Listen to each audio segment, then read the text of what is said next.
Robert, I really commend how you're coaching this year. I'm going to get to Kyle later. You guys are doing a very different job, but you have this motivation. Kyle is set for 8 lifetimes. You're not. You have, 7 children. You're a coordinator, and you need that promotion. So you are working your butt off, and I respect it. Go for it. Problem is, Richard Sherman is sabotaging your season. And I know that you are loyal to everyone, but also to Richard Sherman for reasons. I mean, you've known him for a long time, since he was a young man, since you were a young man. You were in Seattle together. You come here. He's done good things for you. Your defense has been highly rated with him on the field. And above all else, that guy is your number one advocate. When people were saying Robert Saleh stinks, last year he was saying, no, Robert Saleh is a genius and a future head coach. And when Richard Sherman says that, everyone around the league listens. Owners, coaches, that is a great person to have in your corner as an advocate, as an agent, as a marketer.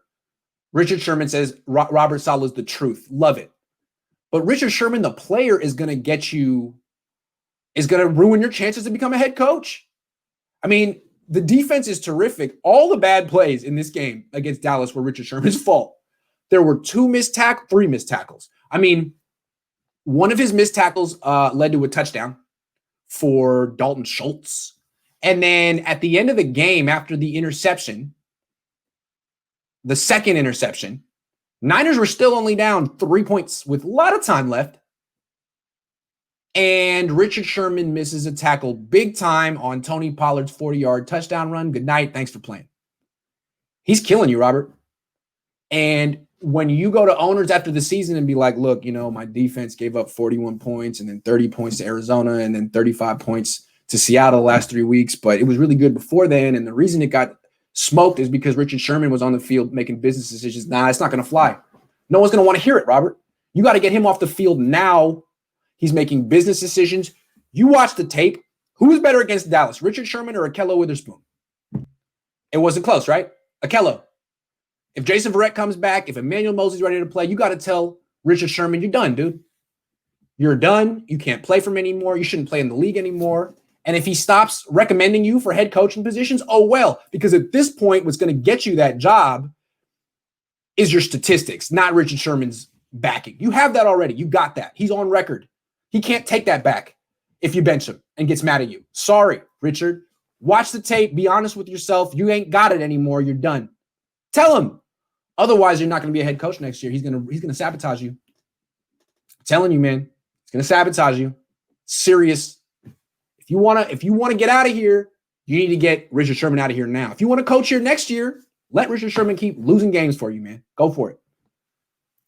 If that's the plan, you want one more year in Santa Clara with me telling you what to do, wearing this jacket while you eat with your little set of steak knives that you got, go for it. But if you want the jacket too,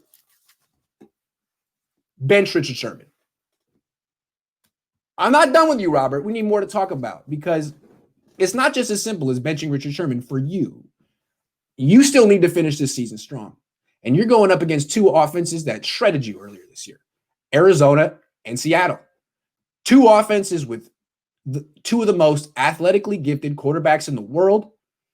The type of quarterbacks that you've shown that you can't really stop because your defense is about rushing with 4, playing zone coverage behind it, which really is very tough on pocket passers who can't buy time. But scramblers who can run around behind the line of scrimmage, that zone coverage breaks down. And if the quarterback can hold the ball 3 seconds, 4 seconds, it becomes man-to-man coverage. Everyone has to chase people at that point, and then people are wide open. And so what you have to show, Robert, is that by week 15, you now have a strategy to effectively contain Kyler Murray in the pocket and defend DeAndre Hopkins, because you didn't have that week 1. You didn't have that strategy when you faced the Seahawks, and you failed to contain Russell Wilson, and you let DK Metcalf catch 8,000 passes for 100 million yards and 3 touchdowns. And you didn't have it when you faced Buffalo.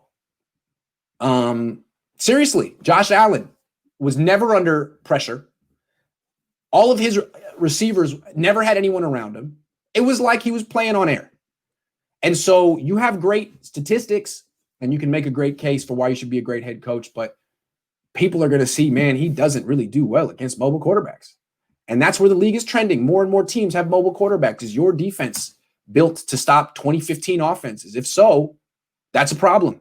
So you need to show that you have a new plan to keep Kyler in the pocket and to take away DeAndre Hopkins somehow.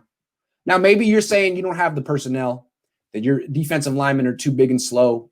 There's nothing they can do, that you don't have the corner to match up with DeAndre Hopkins. I don't know what to tell you, man.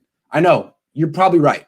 You got to do something different. You got to do something better. And I don't know what to tell you on that one. Other than bench Richard Sherman, play a Keller Witherspoon, stuff like that. Basically, you want to put a man lock on Hopkins the whole game. How about Akello? And then play zone around it.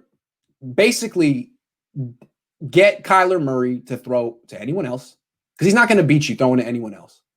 And you got to keep him in the pocket. Two things you got to take away. Scrambles, DeAndre Hopkins. Can you do it? Supposed to be the best. I think you can do it.